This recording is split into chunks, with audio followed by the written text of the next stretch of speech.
வணக்கம். இந்த வீடியோவில் ஜாவா யூஸ் பண்ணி நம்ம ஒரு ஃப்ரேம் கிரியேட் பண்ண போகிறோம். அப்படி அந்த ஃப்ரேம் மேலே நம்ம மவுஸ் கொண்டு போகும்போது மவுஸ் ரிலேட்டட் ஈவெண்ட்ஸ் ஜென்ரேட் ஆகும். அதை நம்ம ஹேண்டில் பண்ண போகிறோம். ஸோ அதுக்கு தேவையான பேக்கேஜஸ்லாம் ஃபஸ்ட் இம்போர்ட் பண்ணிக்கலாம்.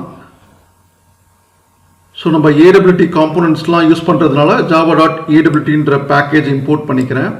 அதே மாதிரி ஈவெண்ட்ஸ் ஹேண்டில் பண்ணுன்றதுக்காக java.awt.eventன்ற பேக்கேஜ் இம்போர்ட் பண்ணிக்கிறேன். ஃபைனலாக ஸ்விங் காம்போனன்ட்ஸ்லாம் யூஸ் பண்ணுறதுனால javax.swingன்ற பேக்கேஜ் இம்போர்ட் பண்ணிக்கிறேன். ஸோ மறந்துடாதீங்க, ஏடபிலிட்டி அப்படின்னும் போது வெறும் ஜாவா டாட் யூஸ் பண்ணால் போதும். ஆனால் ஸ்விங் கான்செப்ட் வரும்போது javax அப்படின்ற வேர்டு இருக்கணும். நெக்ஸ்ட்டு ஜாவாவில் MouseEx அப்படின்ற பேரில் ஒரு கிளாஸ் கிரியேட் பண்ணுறோம். அதை ஃப்ரேமை கன்வெர்ட் பண்ணுன்றதுனால ஃப்ரேம்ன்ற கிளாஸை எக்ஸ்டெண்ட் பண்ணிக்கிறோம். மவுஸ் ரிலேட்டட் ஈவெண்ட்ஸ் ஹேண்டில் பண்ணுன்றதுனால நம்ம MouseListener அப்படின்ற இன்டர்ஃபேஸை நம்ம இங்கே இம்ப்ளிமெண்ட்ஸ் பண்ணிக்கிறோம். நெக்ஸ்ட் வந்து பார்த்தீங்கன்னா 3 லேபிள் கிரியேட் பண்ணிக்கிறோம். Label 1, label 2 and label 3. அடுத்தது பார்த்தீங்கன்னா கிளாஸ் நேம் என்னவோ அதே பேரில் ஒரு கன்ஸ்ட்ரக்டரை கிரியேட் பண்ணிக்கிறேன். ஏன்னா அப்போ தான் ஆப்ஜெக்ட் கிரியேட் பண்ண முடியுன்றதுனால. நெக்ஸ்ட் ஃப்ரேம்னாவே உங்களுக்கு மெயின் மெத்தட் இருக்கும். ஸோ அதனால் பப்ளிக் ஸ்டாட்டிக் வாய்ட் மெயின் போட்டுக்கிறோம். நெக்ஸ்ட்டு ஒரு ஃப்ரேம் கிரியேட் பண்ணுறதுக்கு JFrame அப்படின்ற கிளாஸ் யூஸ் பண்ணி ஒரு ஃப்ரேம் கிரியேட் பண்ணுறேன். அதுக்கு டைட்டில் வந்து பார்த்திங்கன்னா MouseListener அப்படின்னு வச்சுருக்கோம். அந்த ஃப்ரேம்க்கு சைஸ் செட் பண்ணோம், விட்த்தும் ஹைட்டும். அதுக்காக செட் சைஸ்ன்ற மெத்தடை யூஸ் பண்ணியிருக்கோம். ஒன்ஸ் எல்லா ஆப்ரேஷனும் பெர்ஃபார்ம் பண்ணதுக்கப்புறம் அந்த ஃப்ரேமை நம்ம க்ளோஸ் பண்ணோம்னா இன்டர் மார்க் கிளிக் பண்ணுவோம். அப்படி கொடுக்கும்போது க்ளோஸ் ஆகணுன்றதுனால செட் டிஃபால்ட் க்ளோஸ் ஆப்ரேஷன்ற மெத்தடை கால் பண்ணுறோம். நெக்ஸ்ட்டு எப்பயுமே ஒரு ஃப்ரேம் மேலே நீங்கள் லேபிள், டெக்ஸ்ட் பாக்ஸ், பட்டன்லாம் வைக்கணும்னா அது ஆர்கனைஸ்டாக வைக்கிறதுக்கு பேனல் யூஸ் பண்ணுவோம். அதே மாதிரி இங்கேயும் பார்த்தீங்கன்னா ஸ்விங்கோடைய J பேனல் அப்படின்றதுக்கு நம்ம இங்கே ஆப்ஜெக்ட் கிரியேட் பண்ணுறோம்.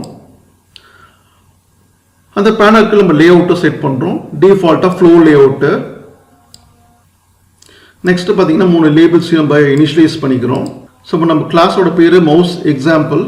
அப்போ அந்த கிளாஸ்க்கு நம்ம ஆப்ஜெக்ட் கிரியேட் பண்ணிக்கிறோம். அந்த ஃப்ரேமில் ஏதாச்சும் நம்ம ஆப்ரேஷன் பெர்ஃபார்ம் பண்ணும்போது அது லிசன் பண்ணணும். எஸ்பெஷலி மவுஸ் ஆப்ரேஷன்ஸ் பெர்ஃபார்ம் பண்ணும்போது அதனால ஆட் MouseListener அப்படின்ற மெத்தடை யூஸ் பண்ணிக்கலாம். அதுக்கு இந்த கிளாஸோடைய ஆப்ஜெக்டை அங்கே பாஸ் பண்ணிக்கலாம். ஃபைனலாக இந்த லேபிள்ஸ் எல்லாத்தையும் நம்ம பேனலில் ஆட் பண்ணிடுறோம். ஃபைனலாக இந்த பேனலை ஃப்ரேமில் ஆட் பண்ணிடுறோம். அப்புறம் அது விசிபிள் ஆக்குறோம். இந்த MouseListenerன்ற இன்டர்ஃபேஸில் உங்களுக்கு நிறைய மெத்தட்ஸ் இருக்குது. Like mouse pressed, mouse released, mouse existed, mouse entered, mouse clicked. இப்போ இந்த மவுஸை கிளிக் பண்ணால் உங்களுக்கு அதோட எக்ஸ் பொசிஷனையும் ஒய் பொசிஷனையும் கெட் பண்ணி உங்களுக்கு டிஸ்பிளே பண்ணும். அது மட்டும் இல்லாமல் எத்தனை டைம் கிளிக் பண்ணுறீங்கன்னு செக் பண்ணுறதுக்கு கெட் கிளிக் கவுண்ட் அப்படின்ற மெத்தடை யூஸ் பண்ணுறோம். ஃபைனலாக கெட் பண்ண எக்ஸ் பொசிஷனையும் ஒய் பொசிஷனையும் லேபிளில் தான் நம்ம டிஸ்பிளே பண்ண போகிறோம் அப்படின்றதுனால செட் டெக்ஸ்ட் மெத்தடை யூஸ் பண்ணி நம்ம அவுட்புட்டை டிஸ்பிளே பண்ணுவோம். ஓகே, நெட்பீன்ஸ் யூஸ் பண்ணி இந்த ப்ரோக்ராம் எப்படி ரன் பண்ணுறதுன்னு பார்க்கலாம். ஸோ நெட்பீன்ஸ் போயிட்டேன். இதில் போயிட்டு file, new project, Java choose பண்ணிக்கிறேன், ஜாவா அப்ளிகேஷன் சூஸ் பண்ணிக்கிறேன், நெக்ஸ்ட் கொடுத்துக்கலாம். ப்ராஜெக்ட் நேமும் கிளாஸ் நேமும் நம்ம ஒன்றா தான் வைக்க போகிறோம். ஸோ லெட்ஸ் சே MouseEx தான் வச்சுருக்கேன். ஸோ அதனால் MouseEx கொடுத்துக்கிறேன். நமக்கு மெயின் கிளாஸ் கண்டிப்பாக வேணும் ஃப்ரேமுக்கு அப்படின்றதுனால க்ரியேட் மெயின் கிளாஸ் செக் பண்ணியிருக்கேன். ஃபினிஷ் கொடுத்துக்கலாம். ஓகே, நமக்கு அங்கே MouseExன்ற பேரில் ஒரு ஜாவா கிளாஸ் க்ரியேட் ஆகிடுச்சு. ஸோ ஃபஸ்ட்டு பேக்கேஜஸ் இம்போர்ட் பண்ணிக்கலாம். நெக்ஸ்ட்டு பார்த்தீங்கன்னா உங்களுக்கு ஃப்ரேம் கிளாஸ் எக்ஸ்டெண்ட் பண்ணணும், MouseListener இம்ப்ளிமெண்ட் பண்ணணும். ஸோ அதை பண்ணிக்கலாம். ஸோ இப்படி பண்ணும்போது பார்த்தீங்கன்னா உங்களுக்கு மவுஸ் எக்ஸாம்பிள்ன்ற இந்த கிளாஸ் நேமில் வந்து ஒரு ரெட் கலரில் எரர் மாதிரி காமிக்குது. இது ஆக்சுவலாக சஜஸ்ட் பண்ணுது. நம்ம MouseListenerன்ற இன்டர்ஃபேஸ் வச்சுருக்கோம். அதில் நிறையா அப்ஸ்ட்ராக்ட் மெத்தட்ஸ் இருக்கும். அதை நம்ம இம்போர்ட் பண்ணணும். அதுக்கு லெஃப்ட் சைடில் உங்களுக்கு வார்னிங் மாதிரி இருக்கும், அதை கிளிக் பண்ணுங்கள். கிளிக் பண்ணிங்கன்னா ஆட்டோமேட்டிக்காக இம்ப்ளிமெண்ட் ஆல் அப்ஸ்ட்ராக்ட் மெத்தட்ஸ்ன்னு இருக்குது. அதை கிளிக் பண்ணால் உங்களுக்கு ஆட்டோமேட்டிக்காக mouse clicked, mouse pressed, mouse released, mouse entered, இந்த மெத்தட்ஸ்லாம் இம்போர்ட் ஆகிடும். ஸோ இது எல்லாமே உங்களுக்கு மவுஸ் லிஸ்னர்ன்ற இன்டர்ஃபேஸில் இருக்கிற அப்ஸ்ட்ராக்ட் மெத்தட்ஸு. இங்கே எக்ஸப்ட் ஹேண்ட்லிங்லாம் எதுவும் பண்ண போகிறது இல்லைன்றதுனால இந்த த்ரோ ஸ்டேட்மெண்ட்ஸ்லாம் நான் டெலீட் பண்ணிக்கிறேன். ஸோ நெக்ஸ்ட் வந்து நம்ம லேபிள்ஸ் க்ரியேட் பண்ணணும். ஸோ அதனால் லேபிள்ஸை பேஸ்ட் பண்ணிக்கிறேன். நெக்ஸ்ட்டு பார்த்திங்கன்னா இங்கே ஒரு கன்ஸ்ட்ரக்டர் க்ரியேட் பண்ணணும். ஸோ அதனால் இங்கே கிளாஸ்குள்ளார ரைட் கிளிக் பண்ணி இன்சர்ட் கோடுன்னு இருக்கும், அதில் கன்ஸ்ட்ரக்டர்ன்னு இருக்கும், அதை கிளிக் பண்ணிக்கலாம். அதில் நமக்கு டிஃபால்ட் கன்ஸ்ட்ரக்டர் தான் வேணுன்றதுனால ஜஸ்ட் எதையும் கிளிக் பண்ணாமல் ஜென்ரேட்டர் மட்டும் கிளிக் பண்ணிக்கலாம். ஆட்டோமேட்டிக்காக பார்த்திங்கன்னா உங்களுக்கு ஒரு கன்ஸ்ட்ரக்டர் க்ரியேட் ஆகிடுச்சு. நெக்ஸ்ட்டு மெயின் மெத்தட்குள்ளார தேவையான லாஜிக்லாம் எழுதிக்கலாம்.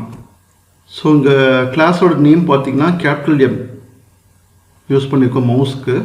ஸோ அதனால் அதை சேஞ்ச் பண்ணிக்கலாம்.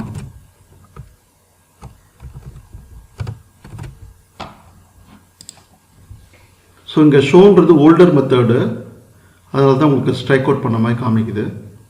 நெக்ஸ்ட் இந்த அப்ஸ்ட்ராக்ட் மெத்தட்ஸில் லாஜிக் எழுதணும், அது எழுதிக்கலாம். ஓகே, இப்போ அப்ஸ்ட்ராக்ட் மெத்தட்ஸ் எல்லாத்துலேயும் நம்ம லாஜிக் எழுதியாச்சு.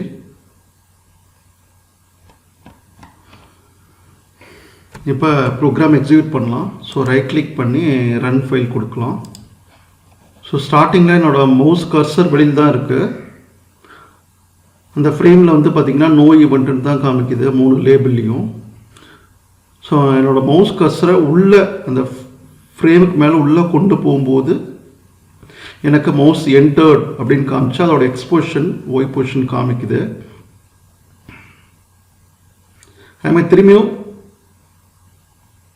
ஃப்ரேமில் இருந்து நான் வெளியில் வரும்போது மவுஸ் எக்ஸிட்டட் அதோட எக்ஸ்போஷன் ஒய் பொசிஷன் காமிக்குது. திரும்பியும் மவுஸ் உள்ளே போயிட்டு மவுஸை ப்ரெஸ் பண்ணும்போது எனக்கு மவுஸ் ப்ரெஸ்டட் அந்த கோஆர்டினேட்ஸ் எக்ஸ் கமா ஒய் காமிக்குது. திரும்பி மவுஸை ரிலீஸ் பண்ணும்போது எனக்கு எக்ஸ் கமா ஒய் காமிக்குது. அதே மவுஸ் நம்ம கிளிக் பண்ணும்போது, அதாவது டபுள் கிளிக் பண்ணும்போது உங்களுக்கு மவுஸ் கிளிக்டு ஈவெண்ட்டில் எத்தனை டைம்ஸ் கிளிக் பண்ணியிருக்கேன்றது காமிக்குது. ஸோ இப்படி தான் நம்ம மவுஸுக்கான ஈவெண்ட்ஸை ஹேண்டில் பண்ணுவோம்.